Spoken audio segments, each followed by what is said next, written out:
It's 3 weeks since the 11th round of trade negotiations here in Washington failed to achieve a breakthrough. There are few signs the talks are getting back on track. The US labeling Huawei a security threat has threatened the global leader in 5G and number 2 smartphone makers' global supply chain. And China is signaling it may limit exports of rare earth minerals and is reportedly slowing purchases of soybeans again. And then there is the rhetoric. I think we're doing very well with China. We'll see what happens.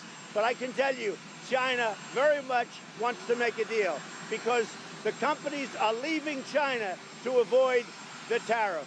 China is becoming a very weakened nation, just as Iran has become a very weakened nation. And Iran wants to make a deal also. Comparing US policy on Iran to the trade war with China reveals perhaps Washington's approach here. Beijing certainly sees it as economic warfare. China's vice foreign minister is pulling no punches. We oppose a trade war, but are not afraid of a trade war. This kind of deliberately provoking trade disputes is naked economic terrorism and economic bullying. The Chinese Commerce Ministry also said that if the US continues to escalate friction, China would, quote, accompany it to the end. But at least Chinese and US journalists are speaking. In a rare, widely watched debate reported around the world, CGTN anchor Liu Xun talked to Fox News host Trish Regan in a primetime debate about the trade war.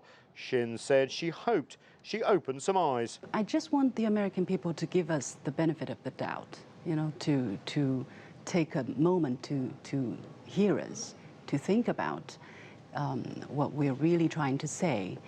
And then I also want to help my compatriots, the Chinese people, to understand that we shouldn't heat up the discussion, we should cool down.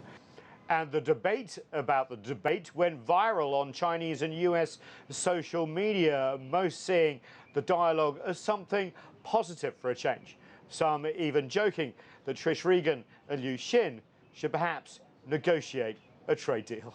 Nathan King, CGTN at the White House.